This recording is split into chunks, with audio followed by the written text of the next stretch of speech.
श्री गौरव गोगोई जी। अध्यक्ष महोदय, आपके दफ्तर में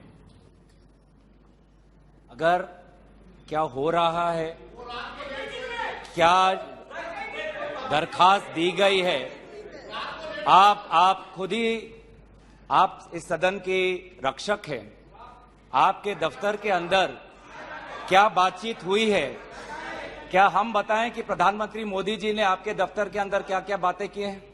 हम नहीं कहते। इनका जो सीक्रेट है मैंने नहीं पूछा हूं, लेकिन इन्होंने क्या बता रहे हैं माननीय प्रधानमंत्री जी का नाम लेके शेयर कर गरिमा और एक संसद की उनको पता है, वो बोलने तो हम भी चर्चा के लिए तैयार है, लेकिन ऐसे अनाप शराब आरोप नहीं लगा सकते हैं। अगर मंत्री महोदय अगर ये ऐसा नियम शुरू करना चाहते हैं कि सदन आपके दफ्तर में जो बात होती है उसको बाहर उजागर करना चाहेंगे तो बात हम भी रख सकते हैं सर, हम भी उल्टा बात रख सकते हैं अंदर के। तो इस प्रकार के आप संसदीय मंत्री हैं, आप इस पब्लिक डोमेन में please understand, it is in the public domain, it is in the media, it is in the social media, what are you talking? हमारे अध्यक्ष महोदय के दफ्तर में जो बातें करते हैं उसको इस प्रकार से आप उसका उल्लंघन मत करिए। आप संसदीय मंत्री हैं, आप तो अपना कर्तव्य याद रखिए। आपका लेटर पब्लिक डोमेन में है, याद रखिए, आप तो अपना कर्तव्य याद रखिए। अध्यक्ष महोदय, गौरव गोगोई जी। अध्यक्ष महोदय, मैं इस प्रस्ताव को आपके समक्ष रखता हूं और आपकी अनुमति की अपेक्षा करता हूं कि मैं अपना वक्तव्य रखूं। अध्यक्ष महोदय, मैं सबसे पहले आपका आभार प्रकट करता हूं कि आपने इंडिया अलायंस के इस अविश्वास प्रस्ताव को आपने स्वीकार किया।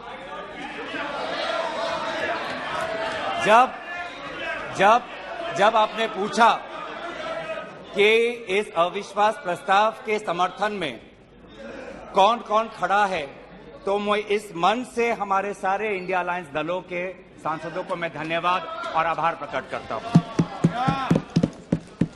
सर, ये अविश्वास प्रस्ताव हमारी मजबूरी है, ये हमारी मजबूरी है कि हम अविश्वास प्रस्ताव हमें लाना पड़ा, क्योंकि ये बात कभी भी संख्या की नहीं थी, ये बात हमेशा इंसाफ की थी, मणिपुर के इंसाफ की थी। आप पहले प्रस्ताव रख दो आप पहले। सर, प्रस्ताव मैंने आपसे अनुमति मांगा, मैं प्रस्ताव आगे करता हूं। मैंने शुरुआत में उनकी अनुमति मांगी मैं। ये इंसाफ मणिपुर की है, मणिपुर के लिए है, इंसाफ है। मैं पढ़ूं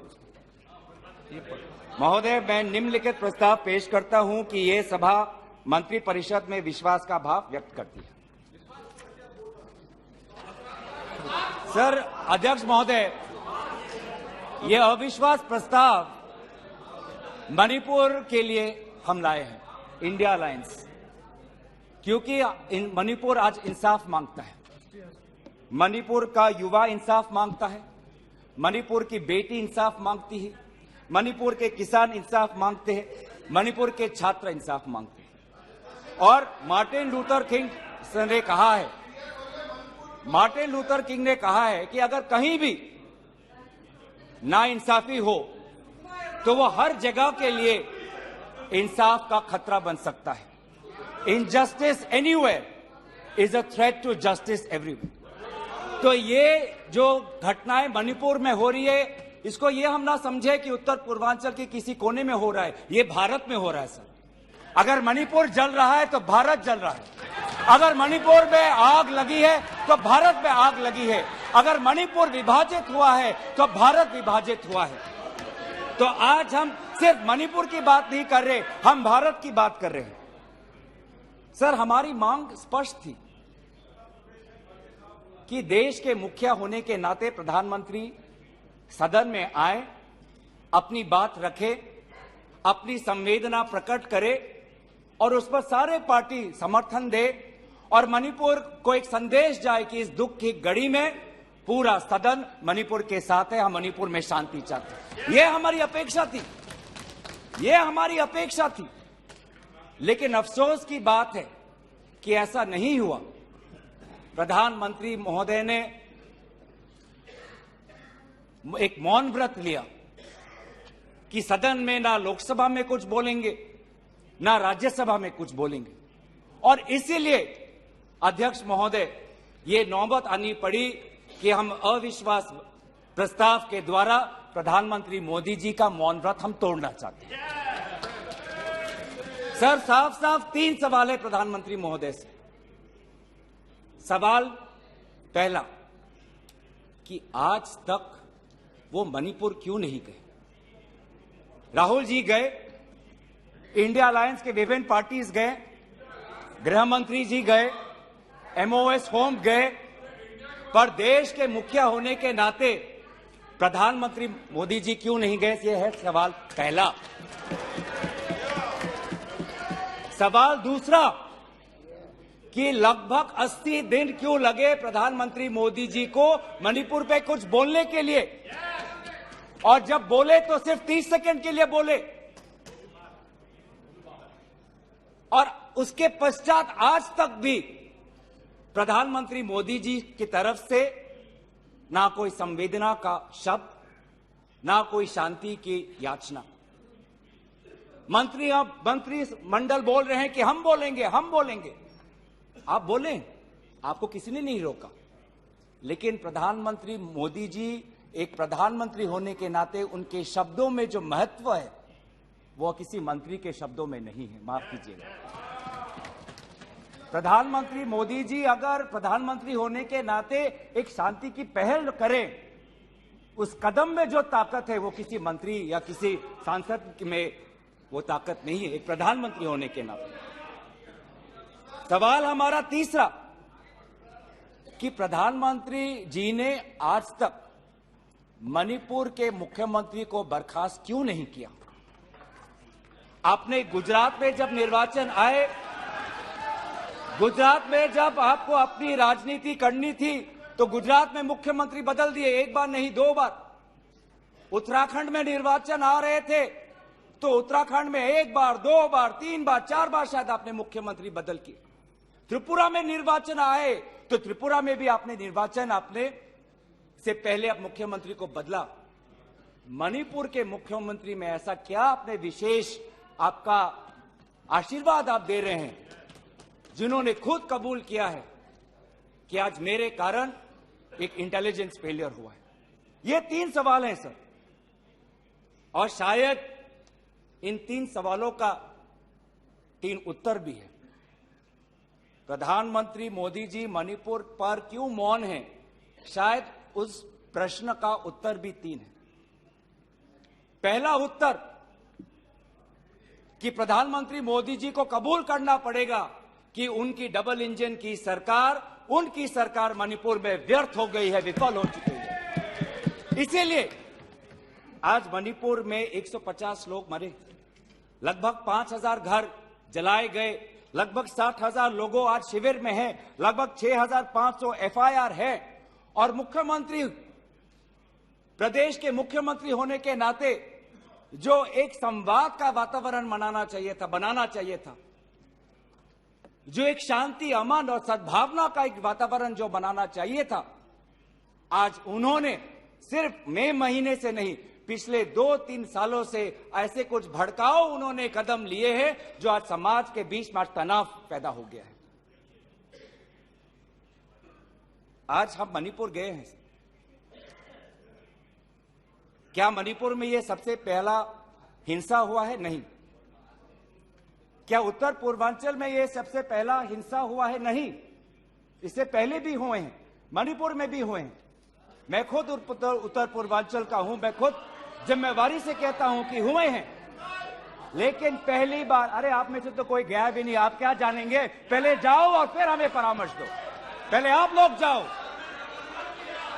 सर, हम गए और बहुत दुख हुआ कि हमने समाज में 2 वर्गों के बीच ऐसा बंटवारा, समाज के 2 वर्गों के बीच हृदय में इतना आक्रोश, इतना गुस्सा हमने पहले कभी नहीं देखा। हमने पहले कभी भी नहीं देखा कि आज समाज का एक वर्ग दूसरे के प्रति बदले की भाषा का प्रयोग कर रहा है। हमने कभी भी नहीं देखा कि एक प्रदेश में एक ऐसी लकीर खींच दी गई है कि पहाड़ पे एक वर्ग के लोग रहते हैं और वैली में एक वर्ग के लोग रहते हैं। अफसोस की बात है सर कि जो सरकार एक इंडिया की बात करती है, आज उन्होंने दो मणिपुर आपने बना दिए हैं। आपके राजनीति से दो मणिपुर आज बन गए। मैं मणिपुर के मुख्यमंत्री को इस सदन से पूर्व प्रधानमंत्री वाजपेयी जी की राजधर्मों को याद करने के लिए सलाह दूंगा, जिन्होंने कहा कि राजा के लिए, शासक के लिए प्रजा में भेद नहीं हो सकता, ना जन्म के आधार पर, ना जाति के आधार पर, ना समुदाय के आधार पर। सर, आज इस माहौल में अगर सबसे ज्यादा पीड़ा किसी को झेलना पड़ा है तो महिलाओं और बच्चों को। हमने देखे हैं वो वायरल वीडियो में, उनका मैं उल्लेख नहीं करना चाहूंगा, उससे सबको पीड़ा हुआ। पर ऐसे मुख्यमंत्री जी ने स्वयं कहे कि ऐसे 100 FIRs हैं। हम भी गए हैं सर, इंडिया डेलीगेशन, हमारे संसदीय दल, उस परिवार से हम मिलके आए हैं जिसमें 2 महिलाओं के साथ इतना बुरा व्यवहार हुआ, अत्याचार हुआ। हमने ऐसे भी एक परिवार से मिले जिसमें एक 80 साल की महिला, जो एक स्वतंत्रता संग्रामी की पत्नी थी, उसको घर के अंदर बंद करके जिंदा जला दिया। जो 2 महिला जिसको लेकर आज सुप्रीम कोर्ट तक ये बात गई है, उसमें से एक महिला का पत्नी कारगिल में हमारे देश के लिए हमारी सीमा को सुरक्षा कर रहा था। वो कारगिल का जवान बोल रहा है, मैंने देश को बचाया पर मैं अपने घर और अपने परिवार को नहीं बचा पाया। जब हम उनसे मिलते हैं तो हमको क्या कहें? आप लोग कहते हैं हम फोटो ऑप करने गए थे। सर, दुख के समय में संवेदना उनको देने गए थे। आज महिलाओं, बच्चों के साथ आऊंगा, अब सारे बातों पे आऊंगा, सब पे आऊंगा। धर्मीय जगह को भी बख्शा नहीं गया। धर्मीय अनुष्ठान पर भी आज भीड़ घुसी और उसका असम्मान किया। आज इंटरनेट नहीं है। आप कहते हैं कि सब नॉर्मल है, स्थिर है। आज भी इंटरनेट नहीं है, बच्चे स्कूल नहीं जा पा रहे, लोग अपनी बातें नहीं रख पा रहे। आज भी कितनी महिलाओं पर अत्याचार हुआ है, वो अपनी बात ही नहीं रख पा रहे। वो तो वीडियो वायरल हो गया, नहीं तो मुझे लगता था कि आज तक प्रधानमंत्री मोदी जी मौन रहते अगर वीडियो वायरल नहीं हो। पर ऐसे हजार से ऐसे अत्याचार हुए। लेकिन वहां के मुख्यमंत्री क्या कहते हैं? अभी ड्रग्स के ऊपर वो बोलते हैं कि ये सब ड्रग्स के लिए हुआ है। अध्यक्ष महोदय, बहुत गंभीर पूर्वक मैं ये बात अपने आपके समक्ष सदन में रख रहा हूं कि मणिपुर के मुख्यमंत्री के कार्यालय से जब एक ड्रग माफिया के बड़े नेता को वहां की पुलिस ने पकड़ा तो मुख्यमंत्री के दफ्तर से फोन गया कि उस ड्रग के माफिया को बचाओ, रिहा करो। और वो ड्रग का माफिया कौन था? वो ड्रग का माफिया आप ही की दल के ऑटोनोमस डिस्ट्रिक्ट काउंसिल के चेयरमैन थे, जो वहां पे जब इटोचा सिंह को पकड़ा गया, लोयांग नांगबंग इटोचा, जब इस व्यक्ति को पकड़ा गया तो मुख्यमंत्री के दफ्तर से फोन गया कि इसको रिहा करो। और ये इटोचा कौन है? वहीं के राज्य सरकार के PHE मिनिस्टर सुशील द्रो के भाई हैं। आज ये इन सरकार राज्य में ड्रग्स की बात करते हैं, ड्रग्स के साथ मुख्यमंत्री महोदय के दफ्तर का ताल्लुकात है।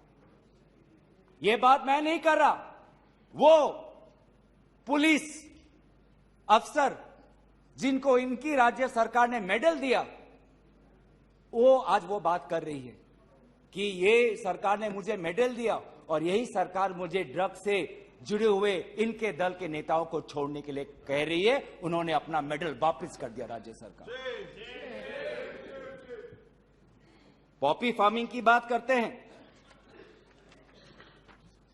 आज आपका ही narcotics and affairs of border NAB ये कहता है the scale of poppy plantation in Manipur has spread across 15,400 acres of land in the hills between 2017 and 2023. 2017 में आपकी सरकार आई थी।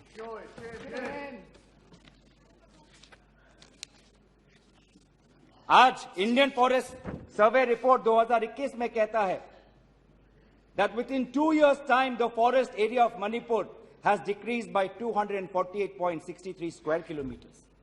ये आपके सरकार के नजर के सामने वहां के जंगलों को काटा जा रहा है और पॉपी फार्मिंग को बढ़ावा दिया जा रहा है।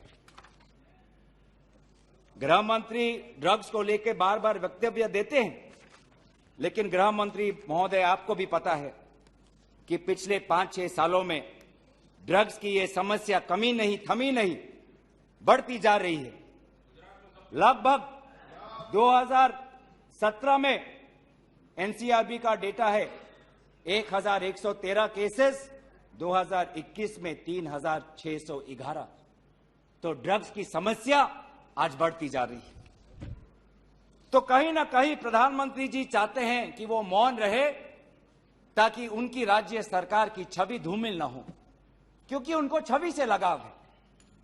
चाहे लोगों पे अत्याचार हो, ड्रग्स की समस्या बड़ी हो, ये उनके लिए महत्व नहीं रखता। पर जैसे कि मैंने कहा कि उनके मौन रहने का कारण 3 है, अभी तो मैंने सिर्फ एक कारण का उजागर किया। और दूसरा कारण यह है, और बहुत मैं सम्मानपूर्वक ये बात कहना चाहता हूं, दूसरा कारण प्रधानमंत्री मोदी जी का मौन रहने का यह है कि आज भारत केंद्र सरकार का गृह विभाग और राष्ट्रीय सुरक्षा सलाहकार आज विफल हुए हैं। क्या हो रहा है मणिपुर में? 5000 से ज्यादा हथियार आज लोगों के हाथों में है। लगभग 35 पुलिस स्टेशंस में भीड़ वहां जाकर वहां से हथियार अपने साथ ले जाते हैं। कभी आप जितने भी राज्यों का आपने जो उजागर किया है, कभी ऐसी स्थिति देखी है कि 2 महीनों में एक भीड़ पुलिस थाने में जाकर, पुलिस ट्रेनिंग कॉलेज में जाकर वहां पे जो हथियार है वो लेके जाती है? क्या क्या हथियार ले गए हैं? क्या क्या हथियार लूट के ले गए हैं? INSAS rifle, AK-47, light LMG light machine gun, self loading rifle, SMC, mortar, grenade, bullet proof jacket, 6 lakh ammunition, 6 lakh गोलियां आज लोगों के बीच में है। कि ये राष्ट्रीय सुरक्षा का मामला नहीं है? कहां है राष्ट्रीय सुरक्षा सलाहकार? ये जो बंदूक है, ये जो गोलियां हैं, किस पर चलाएंगे? ये गोलियां हमारे भारतीय सेना के नौजवानों पे चलाएंगे। ये गोलियां मणिपुर के पुलिस पर चलाए जाएंगे। ये गोलियां मणिपुर के निहत्थे लोगों पर बरसाए जाएंगे। क्या क्या आपने आज ये जो हथियार है सिर्फ मणिपुर तक सीमित नहीं रहेंगे सर। लगभग ये जो 6 लाख एम्यूनेशन है, गोला बारूद है, AK-47, ये तो युद्ध के हथियार है, ये युद्ध के अस्त्र है।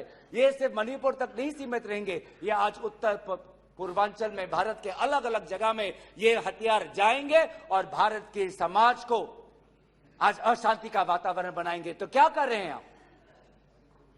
आज दुख की बात है कि अभी मुख्यमंत्री पहले तो समाज पर दोष ठहरा रहे थे, अब मुख्यमंत्री, मणिपुर के मुख्यमंत्री केंद्र सरकार और असम राइफल्स पे आज निशाना साध रहे हैं। आज ही हमें सुनने में मिला कि असम राइफल्स, जिसको जिम्मेवारी दी गई है देश को, लोगों को बचाने के लिए, उनको हटाया जा रहा है।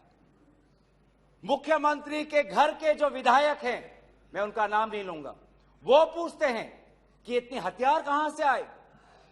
क्या कर रही है केंद्रीय शासित सुरक्षा दल? ये असम राइफल्स किसके अनुसार काम करता है? ये असम राइफल्स गृह विभाग के मंत्रालय से इनको निर्देश दिया जाता है। तो एक ऐसी व्यवस्था बन गई है मणिपुर में कि मणिपुर के पुलिस आज असम राइफल्स के जवान पर उंगली उठा रहे हैं, असम राइफल्स के जवान आज मणिपुर के पुलिस पर उंगली उठा रही है। ये बना है 21वीं सदी के भारत में। ऐसे हम समाधान कर रहे हैं पिछले 3 महीनों से। आज सुप्रीम कोर्ट ने जो जांच कमेटी बैठाई, उससे साफ साफ साबित होता है कि सुप्रीम कोर्ट ने भी आज केंद्र सरकार और राज्य सरकार के जो काम है उसको स्वीकार नहीं किया है। आज इसीलिए कमेटी बैठाई गई है। मैं पूछना चाहूंगा कि गृह मंत्री, आपने एक 51 मेंबर्स का कमेटी बैठाया, कितने बार वो कमेटी बैठी? आप 3 दिन थे, आप वहां पे गए, 51 आपने एक पीस कमेटी बैठाई, अच्छी बात है, लेकिन वो कमेटी आज तक असफल रही। गृह मंत्री ने कहा कि मैं 15 दिन बाद में आऊंगा, पर गृह मंत्री 15 दिन हो गए हैं, पर मणिपुर में दिखाई नहीं दिए। जब एक suspended insurgency group UKLF, united Kuki liberation front का चेयरमैन एसएस हाउके लीगल बयान में, एफिडेविट में यह बात कहता है कि भाजपा ने 2017 और 2019 के निर्वाचन में एक उग्रपंथी संगठन का उन्होंने सहयोग लिया, एक लीगल एफिडेविट में यह बात लिखा है। यह है इनका राष्ट्रवाद, यह है इनका राष्ट्रवाद, जो राष्ट्रवाद देश की अखंडता को आज सत्य के दांव पे आज भूल चुका है। यह राष्ट्रवाद है कि जो आज देश की अखंडता के साथ खिलवाड़ कर रहा है। आज उत्तर पूर्वांचल में आपके बड़े बड़े जो भी बातें हैं सारे अभी तक नाकाम रहे हैं। एनआरसी की बात करते हैं, आज तक एनआरसी असम में लागू नहीं हुआ। सीएए की बात करते हैं, ऐसा एक माहौल वहां पे हुआ कि पूर्व जापान के प्रधानमंत्री असम नहीं जा पाए। नागा पीस फ्रेमवर्क 8 साल हो गए, अभी तक हमने नहीं देखा कि ये नागा पीस फ्रेमवर्क में हुआ क्या है। गृह मंत्री आज नागा विधायक से अलग से मिलते हैं, मणिपुर के से आए हुए कुकी विधायक से अलग से मिलते हैं। क्यों नहीं आप सबको एक साथ मिलकर बुलाएं और शांति की अपेक्षा करें? ये अलग अलग मीटिंग क्यों? ऐसे उत्तर पूर्वांचल की समस्या नहीं सुलझेगी कि अगर आप समाज, जाति, धर्म के आधार पर बंटवारा करें। आपको साथ में लेना पड़ेगा। पहली बार हम ये देख रहे हैं कि 2 उत्तर पूर्वांचल के राज्य असम और मिजोरम के पुलिस अफसर एक दूसरे पे गोली चला रहे। ये आपकी राष्ट्रीय सुरक्षा की नीति है। इसी बात का उजागर राहुल गांधी जी ने इस सदन में किया था जब उन्होंने आपको चेतावनी दी थी कि आप उत्तर पूर्वांचल के साथ खिलवाड़ कर रहे हो। उत्तर पूर्वांचल हमारे देश का हिस्सा है, इन्होंने कहा था। आज जो तीसरा कारण मैं आना चाहता हूं, जिसके कारण प्रधानमंत्री मोदी जी मौन है। पहला, उनकी राज्य सरकार विफल थी। दूसरा, उनका गृह विभाग और राष्ट्रीय सुरक्षा सलाहकार विफल रहे। और तीसरा, प्रधानमंत्री मोदी जी के मौन रहने का कि वो अपनी भूल कबूल करना नहीं चाहते। अगर वो बोले तो कि उनकी चूक हुई है राज्य सरकार से, तो ये भूल वो कभी जनता के सामने कबूल नहीं करना चाहते, मौन रहना पसंद करते हैं। और ये पहली बार नहीं हुआ है, ये पहली बार नहीं हुआ है जब भारत के स्वर्ण पदक लाने वाले कुश्ती के महिला खिलाड़ी जब सड़क पे जब विरोध कर रहे थे तो प्रधानमंत्री मौन थे। जब 750 किसान आंदोलन पे उनकी जीवन गई, बलिदान दिया, शहीद हुए, तो प्रधानमंत्री मौन थे। जब 2020 में दिल्ली में रायट्स हुए, दंगे हुए, पर विदेश के एक सरकार के नेता आए थे, उस समय भी प्रधानमंत्री मौन थे। जब अडानी पर इसी सदन में राहुल गांधी जी ने प्रधानमंत्री मोदी जी से सवाल किया कि कितने बार अडानी जी एक विशेष कंपनी को प्रधानमंत्री के साथ जाने पर उनको सुविधा हुआ, तो प्रधानमंत्री मोदी जी मौन थे।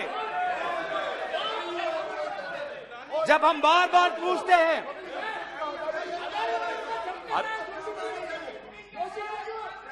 बोल दिया सर बड़ी आश्चर्य की बात है कि सर कि अभी तक मैंने प्रधानमंत्री का नाम लिया, अभी तक मैंने मुख्यमंत्री का नाम लिया, अभी तक मैंने गृह मंत्री का नाम लिया, अभी तक इन उनकी तरफ से विरोध नहीं आया, लेकिन जब एक विशेष कंपनी के मालिक का नाम लिया तो ये सारे मंत्री और सांसद खड़े हो गए।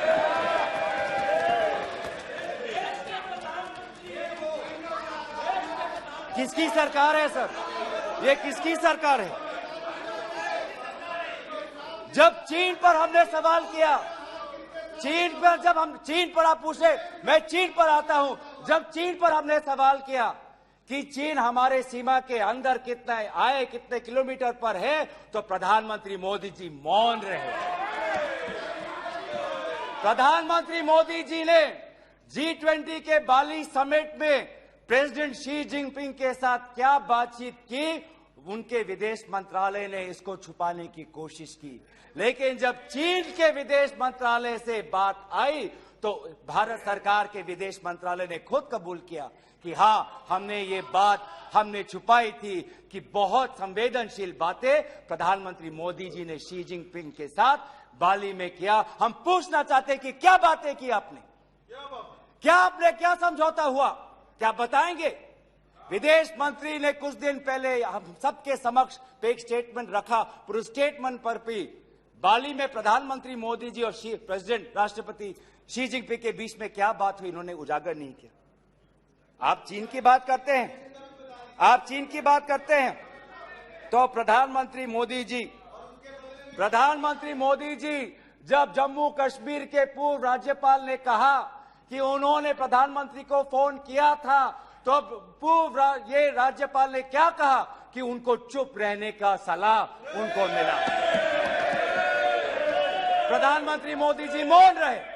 जब पूर्व एक राज्यपाल ने कहा कि हमने सुरक्षा मांगी थी हमारे पुलवामा के जवानों के लिए, लेकिन हमको कोई सुरक्षा नहीं मिली, जब ऐसा गंभीर बात एक पूर्व राज्यपाल, आपकी ही चुनी हुई राज्यपाल ने रखा, तो प्रधानमंत्री मोदी जी मौन रहे।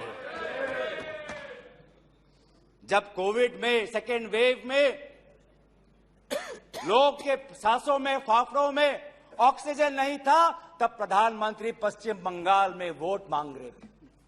जब मणिपुर में महिलाओं पर अत्याचार हो रहा था, तो प्रधानमंत्री जी कर्नाटक में वोट मांग रहे थे। ये कैसा राष्ट्रवाद है? यह कैसा राष्ट्रवाद है जो देश से ऊपर अपने सत्ता को ज्यादा महत्व देता है? इस देश के इतिहास में हमने दूसरे प्रधानमंत्री भी देखे हैं। हमने ऐसे भी प्रधानमंत्री देखे हैं जिन्होंने उत्तर पूर्वांचल और भारत की संवेदना को समझा। मैं उदाहरण देना चाहता हूं, जब असम में हमारा असम अकॉर्ड हुआ 1985 में, तो असम में हमारी कांग्रेस की सरकार थी, लेकिन शांति के पहल के लिए उस समय के पूर्व प्रधानमंत्री राजीव गांधी जी ने कहा कि कांग्रेस की सरकार बर्खास्त होनी चाहिए, हम एक निर्वाचन लाना चाहते हैं ताकि शांति आगे बढ़े। ये हमारा राष्ट्रवाद है कि दल से ऊपर हमारा देश, ये हमारा राष्ट्रवाद है। जब मीजो अकॉर्ड हुआ, सुन लीजिए, सुनने का धैर्य रखिए।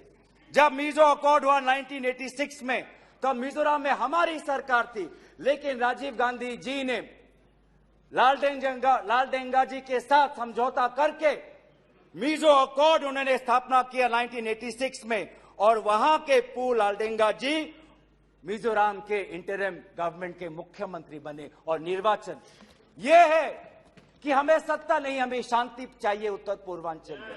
अगर सत्ता खोनी पड़ी, दल का बलिदान देना पड़ा, तो उत्तर पूर्वांचल और देश की अखंडता के लिए हम वो बलिदान देने के लिए तैयार हैं। सोनिया जी को याद होगा, जब मीजो अकॉर्ड हुआ उसके अगले ही दिन राजीव गांधी जी और सोनिया जी मिजोरम गए थे, आइजवाल गए थे, और जगह जगह पर लोगों ने इन दोनों का स्वागत किया और उन्होंने कहा, स्वागत राजीव गांधी जी, वेलकम राजीव गांधी जी, आप शांति के प्रतीक हो। ऐसा पहल प्रधानमंत्री मोदी जी मणिपुर में क्यों नहीं करते?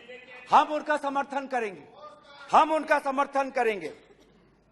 इस सदन में जब 2012 में असम में कोकराझार में जब हिंसा हुआ तो इस सदन में, लोकसभा में, राज्यसभा में प्रधानमंत्री, हमारे पहले प्रधानमंत्री डॉक्टर मनमोहन सिंह जी ने इस सदन में उन्होंने बात रखी। जब कोकराझार में जब हिंसा हुआ तो उसके 7 दिन बाद प्रधानमंत्री मनमोहन सिंह जी वहां पर गए और उन्होंने कहा, क्या कहा? उन्होंने कहा असम में जाकर, we are one people, we are one nation, we must live together as such, we must restore peace and calm throughout the area. ऐसी बातें प्रधानमंत्री मोदी जी क्यों नहीं कर? चलिए मेरे दल का नहीं, चलिए मेरे दल का नहीं, मैं आपके दल का उदाहरण देता हूं। जब 2002 में गुजरात में जब दंगे हुए तो उस समय के प्रधानमंत्री वाजपेयी जी गुजरात गए थे, शाह आलम के वो रेफ्यूजी कैंप में गए थे। तो सीधा सीधा सर, मैं प्रधानमंत्री जी से 3 में हमारी याचना है, 3 हमारे याचना है। याचना 1 कि वो सदन में आकर अपनी बात रखे, लोकसभा में आए और राज्यसभा में भी जाएं, लोकसभा में भी आए और राज्यसभा में भी जाए। हमारी याचना दूसरा कि वो मणिपुर जाए और पूरे पार्टी को लेके जाए। ये बात हमने सदन के प्रारंभ होने से भी पहले कहा था कि अगर प्रधानमंत्री पूरा मणिपुर को में एक ऑल पार्टी डेलीगेशन लेके जाएंगे तो हम सब उसमें शामिल होंगे। और हमारा तीसरा ये याचना है कि मणिपुर के विभिन्न समाज सेवक संगठनों को बुलाकर एक मीटिंग करिए, शांति का एक पहल रखिए। लेकिन प्रधानमंत्री क्या कर रहे हैं? प्रधानमंत्री आज इंडिया अलायंस को बदनाम करने में तुले हैं, देश के नाम को आज बदनाम करने में तुले हैं। अफसोस की बात है, अफसोस की बात है, जब आप पॉपुलर फ्रंट ऑफ इंडिया की बात करते हैं, इंडिया मुजाहिदीन की बात करते हैं, ईस्ट इंडिया कंपनी की बात करते हैं, तो हम इंडियन इंस्टीट्यूट ऑफ टेक्नोलॉजी की बात करते हैं, हम इंडियन स्पेस रिसर्च ऑर्गेनाइजेशन की बात करते हैं, हम इंडियन पुलिस फोर्स की बात करते हैं, हम इंडियन एयरफोर्स की बात करते हैं। आप जब इंडिया को बदनाम करते हैं तो हमें तो भारत का तिरंगा दिखता है, जहां पे गेरुआ है, सफेद है, हरा है और बीच में अशोक का चक्र है। आज नफरत एक हथियार बन चुका है, नफरत एक हथियार बन चुका है वोट जीतने के लिए। वो चाहे मणिपुर में हो, वो चाहे हरियाणा में हो, वो चाहे कर्नाटक में हो, वो चाहे मध्य प्रदेश में हो। आप जितना भी नफरत फैलाएं, आप जितना भी नफरत फैलाएं, हमने राहुल जी के नेतृत्व में भारत जोड़ो यात्रा किया है। आपके नफरत के बाजार में हम जगह जगह पे मोहब्बत का दुकान खोलेंगे। हम संविधान की सुरक्षा करेंगे। Our constitution that talks about equality, liberty, justice, fraternity, हम इस संविधान के आदर्शों की हम सुरक्षा करेंगे। आप पूंजीपतियों का विकास चाहते हैं, सबका विकास कहते हैं, लेकिन करते हैं पूंजीपतियों का विकास, और वो भी सिर्फ 6 पूंजीपतियों का। आज भारत में एक ऐसा हमने व्यवस्था देखा है कि 6 कंपनियों के पास आज 25% पोर्ट है, 45% सीमेंट प्रोडक्शन है, 33% स्टील प्रोडक्शन है, 60% टेलीकॉम प्रोडक्शन है, 45% कोल प्रोडक्शन है। ये है आपका विकास का मॉडल, ये है आपका विकास का मॉडल। मैं उस कंपनी का नाम नहीं लूंगा जिससे आप उत्तेजित हो जाते हैं, लेकिन दूसरे कंपनी को तो नाम ले सकता हूं। ये कैसा प्रक्रिया है सर?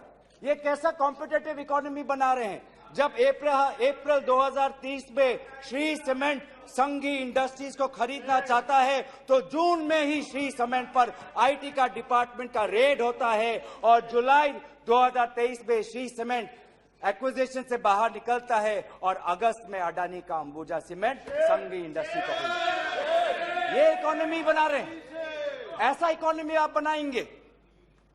हम चाहते हैं पूंजीपतियों का विकास नहीं, हम चाहते हैं कि किसान का विकास हो जिससे राहुल जी मिले हैं। हम चाहते हैं वो मैकेनिक का विकास हो जिससे राहुल जी मिले हैं। हम चाहते हैं वो फैक्ट्री वर्कर का विकास हो जिससे हमारे पास आते हैं वो स्मॉल बिजनेस, वो ट्रेडर्स जो हमारे पास आते हैं, हम उनका विकास चाहते हैं। आप गरीबों की बात करते हैं, आपने गरीबों के साथ विश्वासघात किया है। आज टमाटर 2050 केजी में, पेट्रोल 102 लीटर का, एलपीजी 1200 रुपए सिलेंडर का, मिल्क आज दूध के दाम पे। आपको इकोनॉमी की बात करते हैं, लार्जेस्ट फास्टेस्ट ग्रोइंग इकोनॉमी की बात करते हैं, जाइए ये भाषा उस आजाद मंडी के उस आदमी के सामने वो रखिए जिसके आंसू आज पूरे देश ने देखा है, जो कहता है रो रो के कि मेरे पास पैसा नहीं है। ये जीडीपी और फास्टेस्ट ग्रोइंग इकोनॉमी की बातें उनको समझाइएगा।